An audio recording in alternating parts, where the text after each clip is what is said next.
40 वर्ष तक मनुष्य अपनी जिंदगी को सही जीता है। कितने साल? जम के बोलो जरा।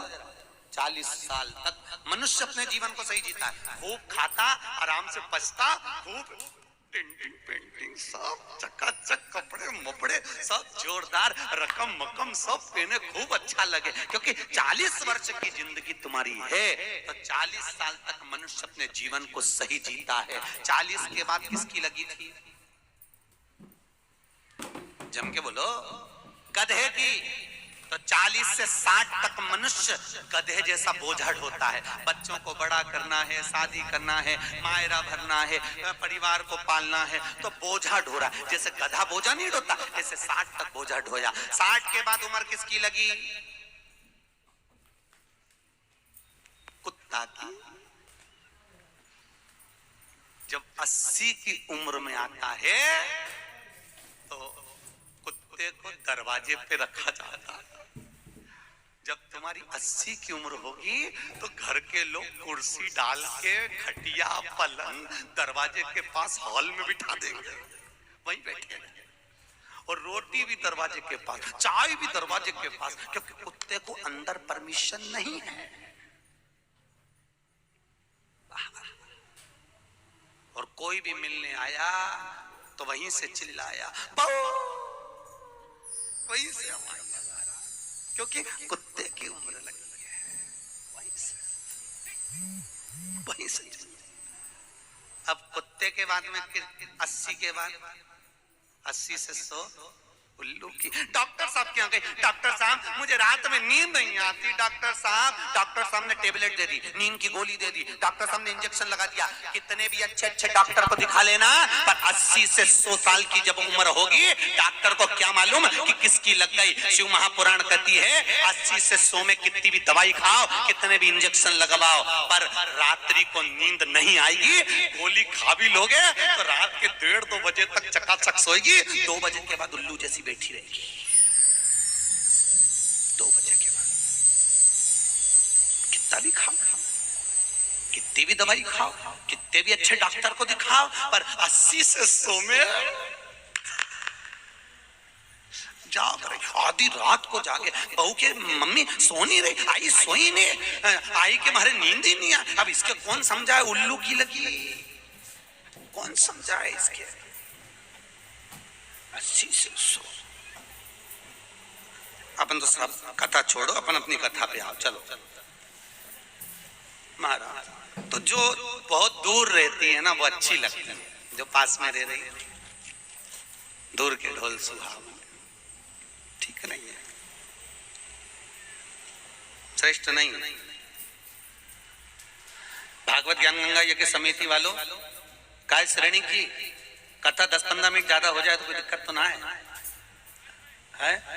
हाँ, क्या विचार है तुम्हारा? नहीं, अगर खाना हो तो मैं तुम अक्षतम कैसे कर दूं? मारे कहीं मिर्ची का ठेसा तैयार, अपने कहीं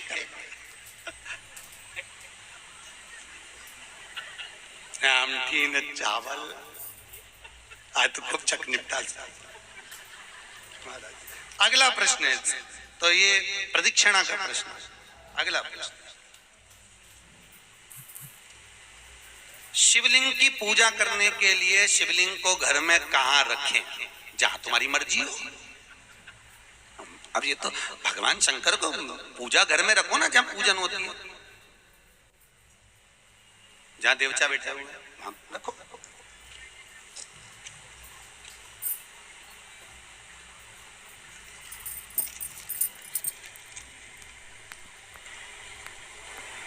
पीपल के पेड़ को सोमवती अमावस्या के दिन 108 फेरी क्यों लगाई जाती है?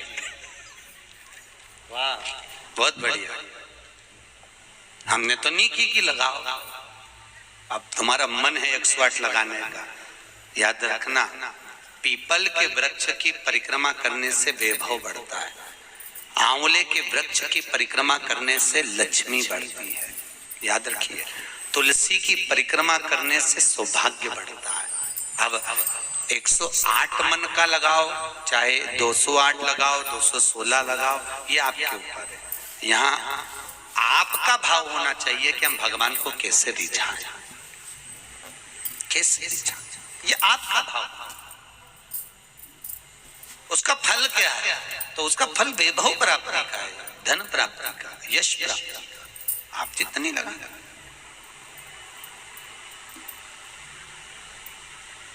ऋषभदेव जी के पुत्र श्री भरत जी महाराज अपनी योनि से छूटे तो हिरण की योनि में गए।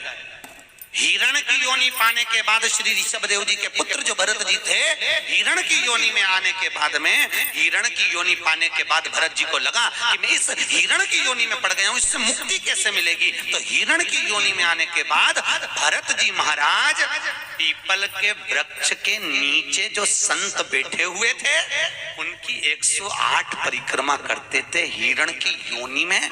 तो हिरण की योनि के 108 परिक्रमा कर रहे थे। उस दिन थी सोमती अमावस्या का दिन, जिस दिन हिरण की योनि से परिक्रमा करते करते भरत जी महाराज छूट गए थे और वापिस मनुष्य की योनि में आ गए थे।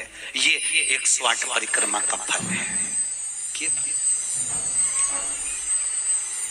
ऋषभ जी के पुत्र हिरण की योनि से छूटकर परमात्मा की भक्ति को मनुष्य देह मिल गई। शायद हो सकता है हम मानव की देह में हैं और मनुष्य की देह में आकर अगर हम भगवान की 108 परिक्रमा लगाते हैं, हम भगवान का भजन करते हैं, 108 परिक्रमा के अंतर्गत हम डूबे रहते हैं, तो हो सकता है मनुष्य की योनि से छूटकर हम देव योनि में चले जाए, भगवान की परास प्राप्त हो जाए। माँ तो शास्त्र कह रहा है, अंजना माता गौतम बाबा से कहने पर शंकर की आराधना कर रही है। और आराधना करी माता अंजना ने, शिव जी की आराधना करी, शंकर की जब आराधना करी, शंकर का अभिषेक करा, भगवान भूत भावन प्रसन्न हो गए और शंकर भगवान ने उसी समय माता अंजना को वर प्रदान करा, तो चिंता मत कर, तेरे घर में पुत्र होगा। पुत्र, तो क्यों चिंता कर? भगवान शंकर जब भी देते हैं छप्पर फाड़ के देते हैं। भगवान कृष्ण के यहाँ कितने बच्चे दिए? 1,77,086। अब अंजना माता के यहाँ भगवान संतान दे रहा है। भगवान अंजना माता के यहाँ हनुमान जी महाराज कितने भाई थे? माता अंजना के गर्भ से जो संतान हुई थी, हनुमान जी महाराज सगे भाई कितने थे? हनुमान जी कितने भाई? अरे बोलो तो सही, हनुमान जी भाई कितने हैं? सगे भाई कितने हैं हनुमान जी महाराज? तो अंजना माता ने जब भगवान शिव की आराधना करी, शंकर की जब आराधना करी, तब भगवान शंकर प्रसन्न हुए। समय बीता, माता अंजना के गर्भ में भगवान शंकर के तेज पुंज को पवन देव ने ले जाकर माता अंजना के गर्भ में स्थापित करा। स्थापित करने के बाद पूर्णिमा के दिन, चैत्री पूर्णिमा के दिन, भगवान अंजना माता के गर्भ से शंकर का ही एक अवतार श्री हनुमान जी महाराज प्रकट हुए हैं। महाराज श्री हनुमान जी महाराज की। हनुमान जी सगे भाई हैं 6। कितने भाई हैं? 6 सगे भाई। सबसे पहले नंबर हनुमान, फिर गतिमान, केतुमान, धृतिमान, यतिमान। ऐसे हनुमान जी महाराज के 6 भाइयों का क्रम वर्णन किया गया है। कितने भाई हैं? 6। हनुमान जी महाराज का एक भाई है जिसका नाम है गतिमान। क्या नाम है? गतिमान। और जिसके यहाँ पर फैक्ट्री हो, किसी भी तरह की फैक्ट्री हो, चाहे वो नट बोल्ट की हो, पानी की हो, किसी भी तरह की फैक्ट्री हो, अगर फैक्ट्री में जरा सी भी तकलीफ आती है तो हनुमान जी महाराज के उल्टा पांव, लेफ्ट पांव के नीचे का सिंदूर लाकर गतिमान का नाम लेकर अगर फैक्ट्री पर स्वस्तिक बना दिया जाता है तो वो फैक्ट्री धड़ाके से चलना चालू हो जाती है, कभी खराब नहीं होती, कभी परेशान नहीं करती। महाराज गतिमान हनुमान जी के 3 नंबर का भाई, गतिमान का नाम है।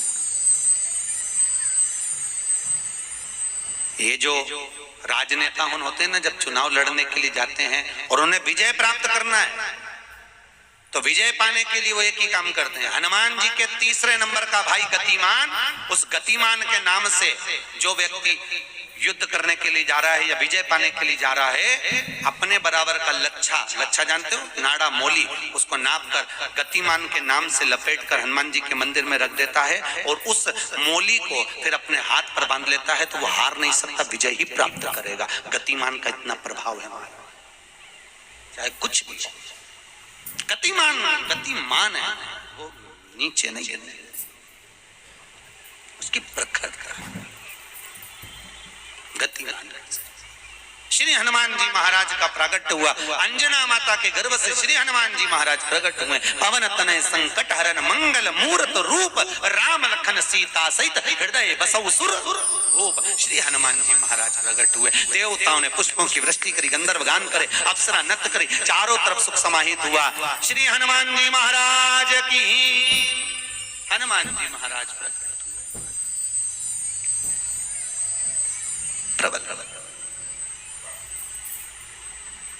रावण को मारने में सबसे ज्यादा सहयोग किसने करा था? हर जम के तो बोलो, हनुमान जी। पूरी पृथ्वी पर सबसे ज्यादा मंदिर किसके हैं? बोलो तो हनुमान के। अपने करमाला में तुम गिनना, अगली बार आऊंगा तो पूछूंगा। अगर अगली बार भागवत ज्ञान गंगा यज्ञ समिति ने मान लो बुलाया तो पूछूंगा आपसे आके कि करमाला में कितने हनुमान जी के मंदिर हैं और राम जी के मंदिर कितने हैं? राम जी के मंदिर अगर 5 होंगे तो हनुमान जी के मंदिर 20 होंगे। हर जगह पर हनुमान मिल जाएंगे, हर जगह, कहीं पीपल के नीचे, कहीं कहीं बैठे हुए, कहीं कहीं बैठे, हनुमान ही हनुमान, ढेर सारे हनुमान। आखिर हनुमान जी के मंदिर ज्यादा, राम जी के मंदिर कम क्यों? नहीं तो राम के मंदिर ज्यादा होना चाहिए, हनुमान के मंदिर कम होना चाहिए, पर हनुमान के मंदिर ज्यादा इसलिए हुए क्योंकि हनुमान जी ने राम जी की इतनी सेवा करी कि भारत की भूमि पर सेवा पुजा गई, इसलिए हनुमान जी के मंदिर ही मंदिर बन गए। मंदिर तुम्हारे भी बन सकते हैं अगर तुम सही से माता पिता की सेवा करो तो। मंदिर बनने में देरी नहीं लगी।